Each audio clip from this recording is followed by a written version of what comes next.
Hi guys, Darth Deuces here with another Marvel Legends action figure review. And today we're going to take a look at the Marvel Legends Deadpool wave, Deadpool. So this is a I think one of the most recent waves that's hitting stores on and off right now.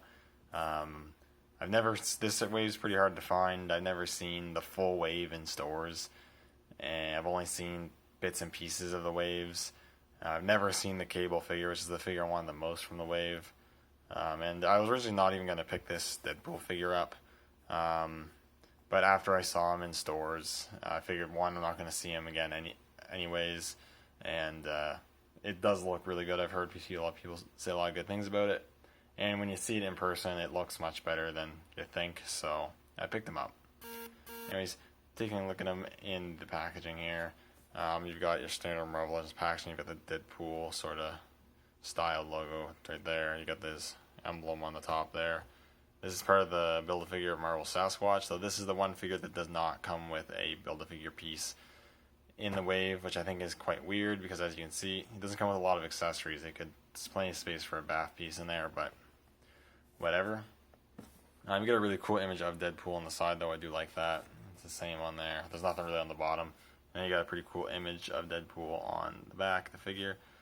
Got a really brief bio, which says strong, sassy, looks amazing, and spandex. You could say he's the total package. And you've got the Sasquatch BAF, and you got the other figures in the wave. So yeah, that's pretty much it for this figure in the packaging. So I'm gonna get him out of the packaging. We'll take a closer look. So here we have the Deadpool figure out of the packaging, and he's pretty cool. I really like the look of this guy. And I think the selling point of this figure is the articulation, which is really, really good. But I do have my issues with it. But for the most part, it's a really solid figure. Looking at it just overall, he's pretty much just red and black with a little bit of white and gray thrown in there. It doesn't really pick up as well on my camera as I'd like it to, but the figure uses a really vibrant red and black. Some people have complained about it. I have to say, I really do like the really vibrant red. It just makes them pop really nicely. I mean, I like both styles. I have the Juggernaut BAF Wave Deadpool, which I will compare with this guy. And I like that one's color scheme as well. I think the dull red is better it's much more vibrant, and I like the dull for the modern look, but this figure is definitely based on his kind of first appearance, sort of 90s look. And in that, from what I've seen, he was much more brighter reds. And I think this looks really, really cool. And looking sculpt-wise, I'm a pretty big fan of the head sculpt. I really do like it a lot. He doesn't have the little tail on the back of the head there, because this is before they started drawing that on him. And instead of having kind of like the half-cocked face, he has a very serious, sort of angry-looking face, which I really do like. I think that looks really cool. The black paint on mine's a little sketchy when going around there, but I love the sculpted wrinkles to make it look like he really is kind of stern or angry. I think that's really cool. And the white for the eyes are actually more like a silver, honestly, or a pearl white. That looks really good. The main body is the Spider-Man 2099 body, which allows for a lot of articulation. I think the build itself looks good, looks like Deadpool. He's got these gray straps, which is really cool, and you've got the scabbards for his swords, which I will show off soon. And you got the Deadpool logo on his belt buckle there, which looks really good. And then you got the red pouches, which are sculpted on the round, which looks really nice. He's got the collar thing on his neck there, which is a separate piece. And you got the little cuffs here, which are separate pieces as well. Both hands are sculpted with trigger fingers, which is interesting because he doesn't come with any guns, but we'll get more on that in a second. And you got like this pouch strap on his thigh there, which is again a separate piece, so you can remove it if you want to and move it around as you like. And then, we just got the paint ash for the black spots, which is all pretty well done. Nice and sharp, nothing really wrong, nothing looking too bad for the most part. It's a little sketchy right there, actually. Got almost like a smear going on there. It's really kind of weird, but I guess nothing too bad. You got the ankle cuffs here, which look good as well. And he's got the feet. Not too much to talk about, honestly. He's pretty simplistic, but still, I think it looks really good. I do like it. I mean, it's Deadpool, so. In terms of articulation, like I said, I think this is the main selling point of this figure. He is very well articulated, and you can get a lot of great poses.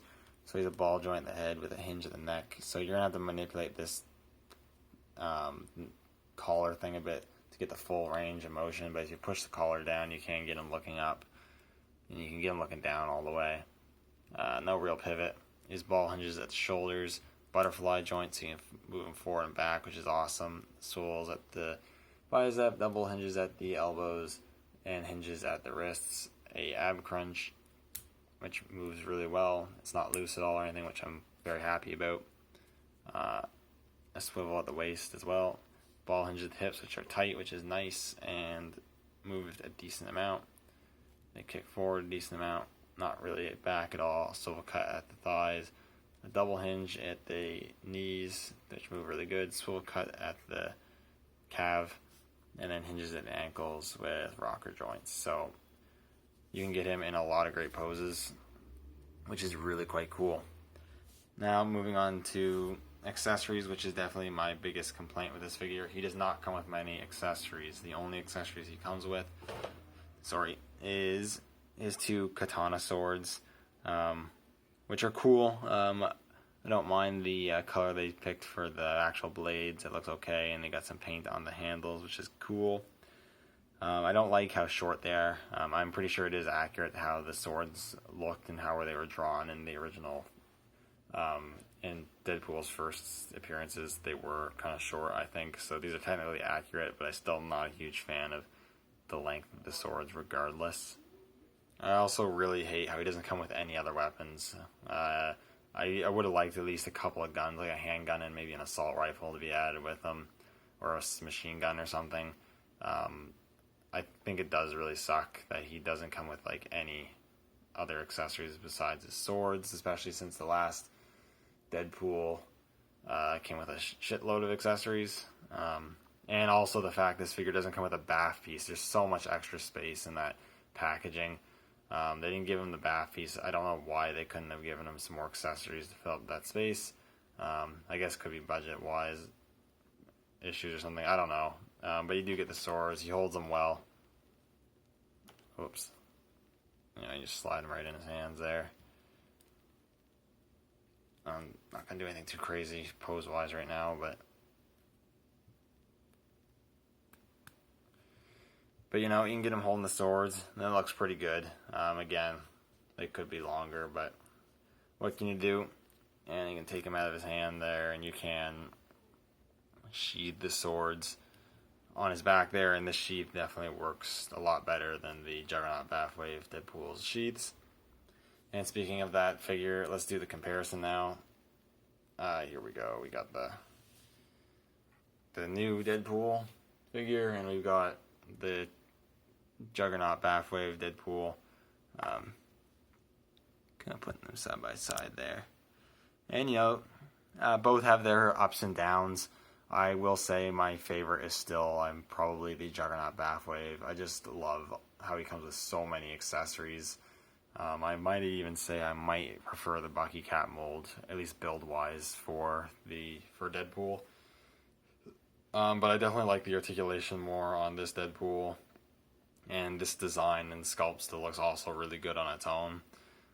So there's that. But yeah, I think I still prefer this one. So yeah, pretty much overall, this is still a really good figure. It's really fun to pose around and fool around with. It'll probably be my desk Deadpool. That's kind of why I got it. I got my Juggernaut BAF Wave Deadpool in my main collection display, and I think I'll just have this Deadpool on my desk to fool around with and pose around. If you already have the Juggernaut BAF Wave Deadpool, if you're not like a huge Deadpool fan and one Deadpool is enough to get you through, then I think stick with the Juggernaut BAF Deadpool and don't worry about picking this one up. But if you're a Deadpool fan and you want specifically the 90s Deadpool look in figure form, then I would highly recommend picking this one up. It will not disappoint. It is really cool, even without all the accessories. So that's pretty much it. Let me know what you think in the comments down below, and as always, thanks for watching.